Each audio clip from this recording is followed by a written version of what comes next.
The David Pakman Show at davidpakman.com.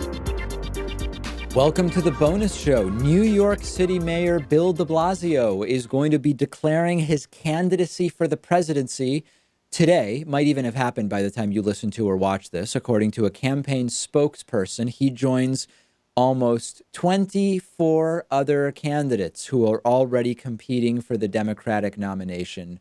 He is going to make the announcement in New York City and then immediately travel to Iowa and South Carolina and make a whole bunch of different stops. I have to tell you, Pat, I think this is a disastrous idea. And if I was still living in New York City, I would be furious because New York City has plenty of things to sort out. New York City has plenty going on. There are clear and present issues: cost of living, public transit, transportation. I mean, just a million different things. This guy doesn't have a shot. He's adding his name to a list of almost 24 others. I would be furious if I was a New Yorker and he was doing this. Well, there are some successes you can point to, right? He enacted universal pre-K, also raised the minimum wage in New York City to $15 an hour, and is overseeing an all-time record low in crime. So he does have some points of achievement he can point to. It's just that when you have already over 20 candidates in the race and you're declaring this late, how are you going to stand a chance? How are you going to be able to stand out from all the other candidates? It's tough to do. I'm surprised he wouldn't wait around until the next election cycle, maybe give it a shot in 2020 or 2024, depending on if a Democrat wins in 2020. It just seems like there's just way too many candidates in the race right now. It's oversaturated. And even some of those accomplishments you mentioned, it's like, okay, he oversaw a crime drop to an all-time low. Crime has been at successive all-time lows in New York City for a really long time, and crime has been dropping in the United States for a really long time. So it's sort of like very borderline to even say that that's an accomplishment. $15 an hour, okay.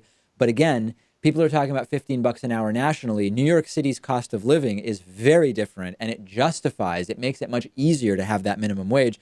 I get it. I don't personally dislike the guy. I think he's been an okay mayor to the extent that I follow it, but even his accomplishments are of dubious sort of value. So I don't even know exactly what he's going to run on. Yeah, well, that's totally true. But in politics, it's not so much about actual accomplishments as it is perceived accomplishments, because most people don't follow this stuff day to day like you and I do. They're just kind of looking at the 20 or so candidates in front of them and thinking about who is the best, based on personality, what they can present as their record, what their plans are. And, if people aren't up to the day-to-day of politics, they could be convinced by seeing, oh, well, he raised minimum wage to $15 an hour, or all-time record low in crime. Like, that could be persuasive to some. Yeah, and one thing that I think is genuinely interesting about this, and I know that this in the end doesn't actually matter, right? Because you could be a member of Congress and represent 750,000 people. You could be the mayor of a small town, a big city. It is very interesting that New York City has 85 times the population of South Bend, Indiana, which is where Pete Buttigieg is from. And although I know that so much else goes into determining who you want to be president of the United States, Pete Buttigieg seems incredibly inexperienced when you consider that Bill de Blasio has managed a budget and city of 8.6 million rather than, however that tiny population of South Bend is. That does actually put things into perspective for me in terms of experience. Yeah, and the population of New York City is bigger than something like 30, 35 states. So that's crazy, too. Also, another point, Bill de Blasio, before he was mayor of New York City, he was, I don't know if it was city councilor or something equivalent in an area, I think Brooklyn. And even that jurisdiction was bigger than the entire population of South Bend, Indiana. So we can point to that executive experience. He may have more executive experience than anyone else in the race, or at least tied for it with Biden.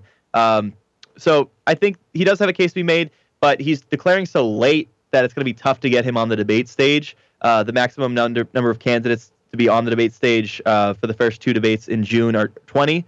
And, he's going to start so far behind with fundraising numbers, with overall number of supporters, and whatever other qualifications there is to make the debate stage. There's a good chance that he won't make it. One other crazy thing, by the way, is that you mentioned the population of Brooklyn. The population of Brooklyn is about 2.6 million. That's a bigger population than Wyoming. That's a bigger population than Vermont. It's a bigger population than Washington, D.C., Alaska, North Dakota, South Dakota, Delaware, Rhode Island. I'm looking here. Montana, Maine, New Hampshire, Hawaii, Idaho, West Virginia, Nebraska, New Mexico. Only when you get to Kansas with 2.9 million people is Brooklyn now smaller. That is extraordinary when you think about just the relative urbanization versus rural areas in the United States. Yeah, and I used to think that a mayor only really stood a shot at being president if it was the mayor of New York City, because New York City is so big. Maybe Los Angeles too. But the fact that Pete Buttigieg is pulling off a successful campaign so far, and he's the mayor of a city with only 100,000 people or so, that is kind of surprising to me. I find that you say Buttigieg. That's like Butte, North Dakota or wherever. Butte. I say Buttigieg. You say Buttigieg. Oh. I don't know which one is right. It's like when I say new rather than new. Well, I think both new and new are acceptable, as we litigated about a year or two ago with a voicemail caller. I know the edge part is right in Buttigieg's last name. I don't know the first syllable, though. I actually like it better the way you say it, Buttigieg, for it's a liquid U, I think, if we remember from that very cunning linguist who called in and explained it to me. The U.S. birth rate has fallen again in 2018 to 3.78 million births, which is yet again a 2% drop from 2017. This is the lowest number of births in the absolute in 32 years, according to a new federal report. And it is also a record low fertility rate. Not since 86 have so few babies been born. And 2018 was the fourth year in a row of birth declines, according to the provisional birth rate report from the CDC. Birth rates fell for nearly all racial and age groups, only slight gains for women in their late 30s and early 40s, which, because of medical technology as well as sort of modern work and family culture, it makes sense that you would see a rise in births to women in their late 30s and early 40s. And this relates to so many issues, Pat, and I actually don't know which are the most important ones. I mean, there is a job market related analysis connected to birth rates. There is a population density and sort of planet sustainability issue. There is a cultural issue and cultural considerations. I don't even know. I mean, this is notable and it's happening in more countries than just the United States, as we've talked about. I don't even know what the most interesting aspect of this is. Yeah, it's definitely a mix of things. I think first and foremost is culture, and maybe the economy goes along second with that. Culture, I say, because more and more women are getting involved in the workplace nowadays. And, you know, maybe they decide to have kids later on in life into their 30s. And then if you start when you're in your 30s, how many kids could you really have? Maybe just one or two, maybe, you know, a few more. But if you started when you were 18, 19, and certainly you could have as many kids as you want. So that's one of the things, cultural trends. Also, it's really the state of the economy. Yep. People aren't sure if they're going to be in a place to have kids because they can't foresee what their economic circumstances are going to be 18 years out. And that sort of that lack of certainty prevents them from wanting to make those sort of big changes in their life. Same reason why they are stopped from trying to buy a house, because they just can't plan that far ahead. One other thing that people are actually citing is political despair. They're saying when they look at the political situation and sort of the outlook of America's future, and that you might hear that as being, oh, they're anti-Trump.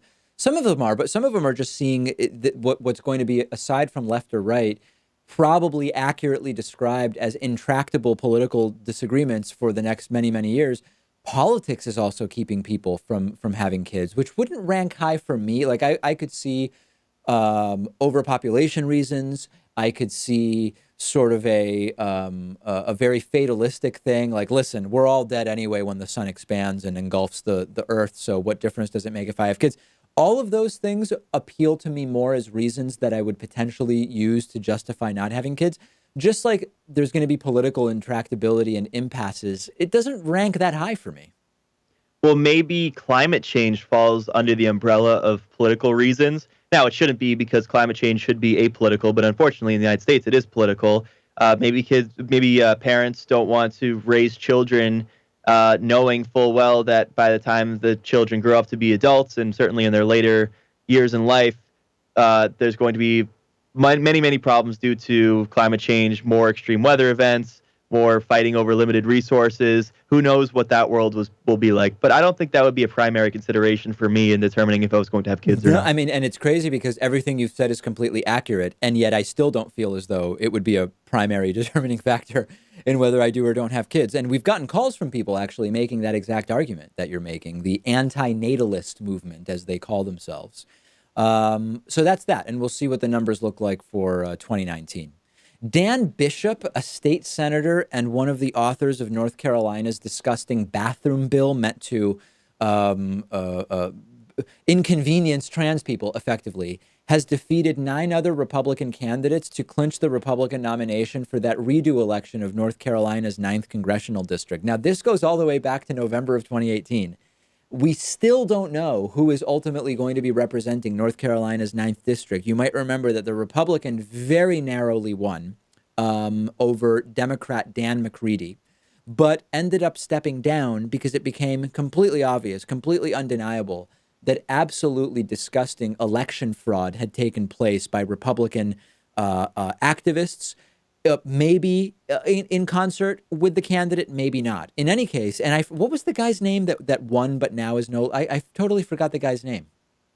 Oh, I don't remember either. Yeah. Well, anyway, the guy that won but didn't really win because of the election fraud, he is not even running in the redo of the election. It is going to be Dan Bishop, who got 48% of the vote, defeating second place candidate Stoney Rushing, and cleared the threshold required to avoid a runoff, which could have gotten ugly. So that's going to be that.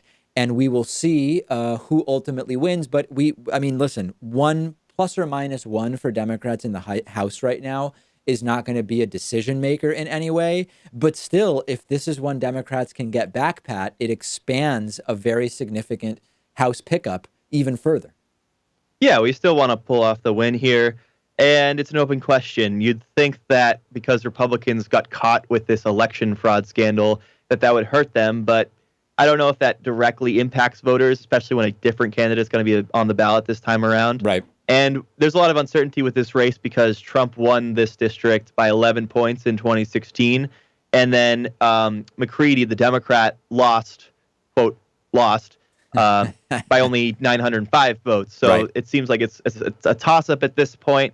Got to get out there and vote if you're in this district in North Carolina. No question about it, and we will be covering the results of that. We now know who exactly will be facing off, and that is a very, very, I guess it's good for Dan McCready in a way, because you would imagine that he would hold all of the support he had, plus maybe pick up some little slice from people who are just disgusted with the way Republicans behave themselves. Although it is at this point, it's been so long and it's a different matchup. It is a new election. And I don't know. I believe it's likely that McCready will win, Pat, but I haven't actually seen any polling at all.